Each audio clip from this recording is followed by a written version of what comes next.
This past year, the European Union began to label Israeli products produced in the West Bank, and the move marked a major success for the BDS movement.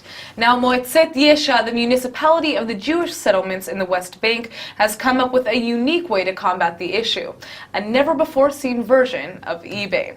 Joining me here in the studio is Oded Revivi, the mayor of Efrat. Thanks so much for coming in. My pleasure. So to begin, how did you come up with this idea and why?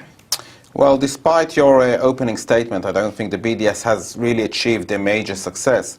But to overcome what has been a reputation of success, and instead of confronting it in the streets with maybe a protest or sometimes even violent protest, we thought of an idea as to overcome the conflict and basically make sure that the products get delivered to the customers who are interested in carrying on buying those products without actually having to confront them in the streets or in the shopping centers. So explain what this website offers exactly. Basically, we're working on establishing a website which will look very similar to what people know as websites where they do shopping, whether it's a big department store, or whether it's eBay, or whether it's Amazon. The uniqueness of this website will be that it will sell 3 different types of products. One will be products that you can basically pick off the shelves, which are produced in Judea and Samaria. The second type will be tourist attractions for people who want to come and book a tourist attraction in a specific geographical area. And the third part will be religious events, activities, culture, experiences that people are interested in exploring that will be able to wrap up a whole package for them, and they'll be able to come, order it, and experience it. Who is the target crowd that you're looking for with this website? The initial approach is going to be to the Jewish communities around the world, to friends of Israel from different religions, whether it's Christian friends or other groups who have gathered up in support of the State of Israel. Once we get a good grasp hold of those groups, they will be our agents to try and apply the same packages to a bigger audience. How will this help? Very simple. The idea was actually taken from a successful campaign in Canada, where they had some threat over a department store to stop importing products which were manufactured in Judea and Samaria. The department store decided to stop doing it due to the protests that went outside. Once the Jewish community got involved, they started raising the demand to the department store for that specific product. The department store, in order to overcome the conflict that was in the streets, decided to take orders in the shop and ship it directly to the households of the people who showed an interest. And that's basically how you do the success. Instead of actually presenting it on the shelves, instead of creating more areas that there's friction and conflict, you just overtake them and deliver it straight to the houses.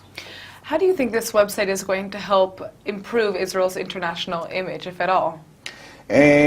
It has 2 purposes. One is to actually stop the pressure that some of the manufacturers are feeling in Israel.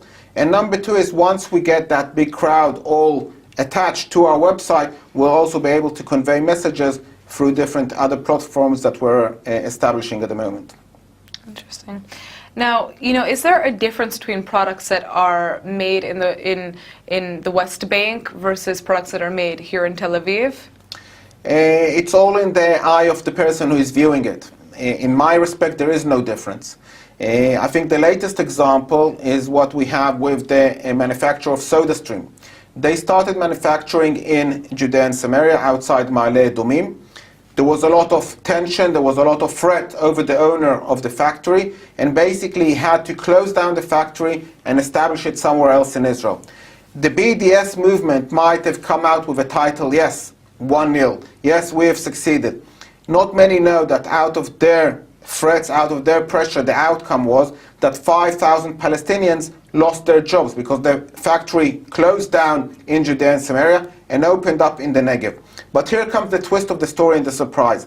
After they've reopened in the Negev, which is part of the smaller Israel, not what's considered the conflict zone or the disputed territories or any other politically correct term that you might choose to use for that geographical area, they're now starting to be threats of boycotting, even though they are producing in the smaller part of Israel. So that's why I say that there's absolutely no differences. The fact that some people are trying to draw a line is completely fake.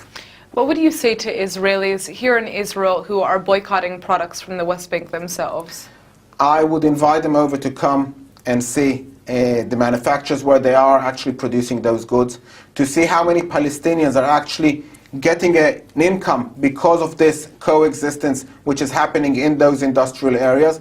And at the end of the day also to remind them that prior to 1967, prior to the fact that there was any settlement, prior to the fact that there was any disputed territories, Israel was under attack of boycott from all sorts of different parts of the world for all sorts of different reasons. It's just a changing trend over different geographical areas, and we need to know those facts. When will this website be available to the public? Hopefully within the next few weeks. We're working on it. We're finalizing all the documentation to set it up on air, to get all the different manufacturers, all the different shops who are interested engaged, and then we'll launch it. Great. Well, thank you so much for coming in. My pleasure. Thank you.